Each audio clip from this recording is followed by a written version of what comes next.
সিডনিতে অস্ট্রেলিয়ার বিরুদ্ধে তৃতীয় ম্যাচে দুর্দান্ত জয় পেয়েছে ইন্ডিয়া, কিন্তু এই জয়ের পরই টিম ইন্ডিয়ার জন্য এলো এক বিরাট দুঃসংবাদ। হ্যাঁ, ঠিকই শুনেছেন, অস্ট্রেলিয়ার বিরুদ্ধে তৃতীয় ওডিআইতে মারাত্মকভাবে চোট পেয়েছেন তারকা ব্যাটসম্যান শ্রেয়াস আয়ার। তাকে কমপক্ষে 3 সপ্তাহের জন্য মাঠের বাইরে থাকতে বলা হয়েছে। ঘটনাটি ঘটে 25শে অক্টোবর সিডনি ক্রিকেট গ্রাউন্ডে। হর্ষিত রানার একটা বলে অ্যালেক্স ক্যারির একটা ক্যাচ নেওয়ার সময় বাম পাজরে মারাত্মক চোট লাগে সরপঞ্জির।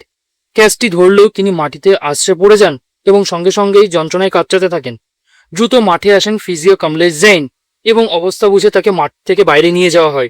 বিসিসিআই সূত্রে খবর, স্ক্যান রিপোর্টে প্রাথমিকভাবে জার্ক ধরা পড়েছে, তবে চিন্তার বিষয় হলো যদি হেয়ারলাইন ফ্র্যাকচার ধরা পড়ে তবে তার সুস্থ হতে আরও বেশি কিছুদিন সময় লাগবে।